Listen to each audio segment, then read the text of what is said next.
What's going on everyone, and welcome back to another video.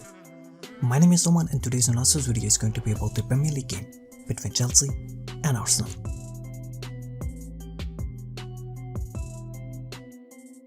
So Arsenal lined up in a 4-2-3-1 formation which often shifted to 4-4-2 and 4-5-1 without possession, with Nelson and Aubameyang dropping in the midfield without possession. While Chelsea, on the other hand, started the game in a 3-4-3 formation, but they changed their formation to a back four very early in the game, after the introduction of Jorginho for Emerson. Arsenal started the game really well, and they were all over Chelsea in the first 20 to 30 minutes. Chelsea were finding it very difficult to match with the intensity of Arsenal, as Arsenal moved up to press Chelsea's backline. Arsenal's 4-2-3-1 formation with a very high defensive line. The high defensive line kept the high press compact, and at the same time, this high line also kept the playing area narrow without possession. Nice compact high press from Arsenal. The cover shadow has eliminated all of the right side passing lanes, while Tomori and Kovacic are being man-marked. Zouma has the option to play the ball to either Emerson or Willian, but Chelsea are once again outnumbered in this zone because of the high line. The high line has made the playing area very narrow, because of which all the three Arsenal lines are very close to one another. And even if Chelsea win the first ball, Arsenal will easily win the second ball because of the numbers advantage. Zouma decides to go long and Arsenal easily win possession. Arsenal kept a very compact shape without the ball, both horizontally and vertically, with a distance of no more than 10 to 15 meters between all three lines. Very compact defensive formation, all the three lines are moving very closely and Arsenal are trying to make the playing area very narrow.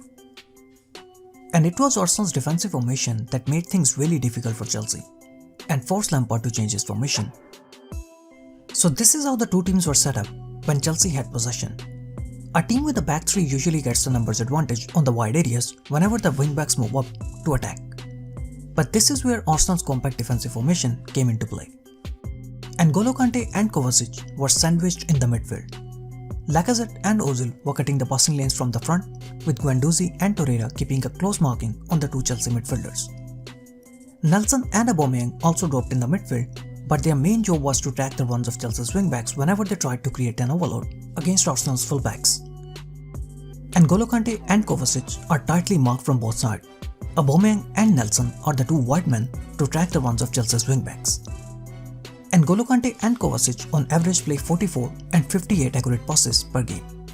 But because of Arsenal's tight marking, Chelsea couldn't play the ball to N'Golo Kante and Kovacic. And they only managed to play 34 and 41 accurate passes in this game, which is well below their normal number. Aubameyang and Nelson both worked really hard in this game, especially without the ball. They were constantly dropping in the defense to help their fullbacks defensively against the wide overloads. Mason Mount pulls the fullback narrow, and Rudiger immediately shifts the play to the right side. But Nelson is there to stop Chelsea's wide overload. Rudiger's pass to Emerson, but Nelson is there to stop the overload. And both Aubameyang and Nelson did that brilliantly throughout the game. Chelsea were getting outnumbered in the midfield. They were not getting any numbers advantage on the wide areas, and at the same time, they were also having issues defensively. Ozil was constantly dropping in between the lines, and he was pulling Tomori out of his defensive line to open the spaces in the defense for the runs of Nelson. Tomori is taken out by Ozil, and Emerson is now left in a 1v2 position. Ozil once again drops in his own half, and Tomori leaves his line to follow Ozil in Arsenal's half. Nelson is once again free to run in the space. Tomori is again taken out by Ozil, and Nelson is now totally free to exploit the space that was left open by Tomori. Nelson receives the ball and delivers a wonderful cross inside the box, which Lacazette should have converted into a goal. But now the question is that why was Tomori constantly leaving his line to cover Ozil deep in Arsenal's half? Since Chelsea had a formation of 3-4-3 with a midfield of two players, so Chelsea were getting outnumbered in the midfield. Ozil was often the free man in the midfield, and we all know that Ozil has the ability to dictate the play if given time and space on the ball. So in order to deny time and space to Ozil, Tomori was constantly leaving his line to cover Ozil in between the lines, and that was leaving the spaces open in Chelsea's defense. And these were some of the main reasons why Lampard decided to change his formation to a back four and introduced a midfielder in the game. And then Chelsea were able to match Arsenal man to man. Arsenal scored the first goal very early in the game, and it was mainly down to Emerson's poor defending. Aubameyang moves to the blind side of Emerson, and Emerson never checks his shoulder to see Aubameyang's position, and Aubameyang gives the lead to Arsenal. After the goal, Lampard decided to introduce Jorginho, and Chelsea changed their formation to 4-3-3. After this change of formation, Chelsea started to take control of the game, but they were still not creating enough chances, which was again down to Arsenal's excellent defensive organisation. Arsenal are once again keeping a very narrow distance in between the lines, which was helping their midfielders to easily drop in the defense whenever the fullback stepped out to cover the wide Chelsea players.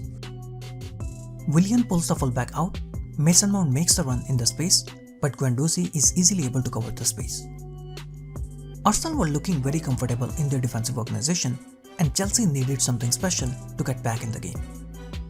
And that something special was given to them by Leno and Mustafi, who made back-to-back errors to give Chelsea the lead.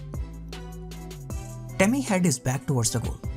Instead of denying him time and space, Mustafi drops back and gives time and space to Tammy on the ball and allows him to easily turn and run. Step out, deny any space or time on the ball, and make a tactical foul if need be. But you can't allow Tammy to turn with the ball so easily. But this mistake from Mustafi was no surprise, as he made that same mistake against Manchester City a few weeks ago, when he gave time and space to De Bruyne, and he easily allowed him to turn and run.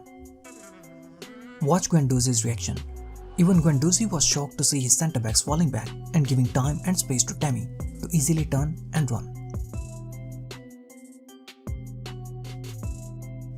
Both David Luiz and Mustafi kept falling back, and that gave Chelsea the chance to score the winner. Chelsea scored 2 goals in 5 minutes, and they completely changed the picture of the game. Arsenal lost the game, but their overall organisation, especially their formation defensively, was really good. Individual mistakes cost them heavily.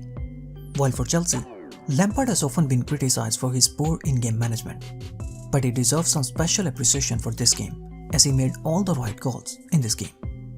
Thank you so much guys for watching the video. I hope you guys enjoyed it. Please don't forget to like and subscribe.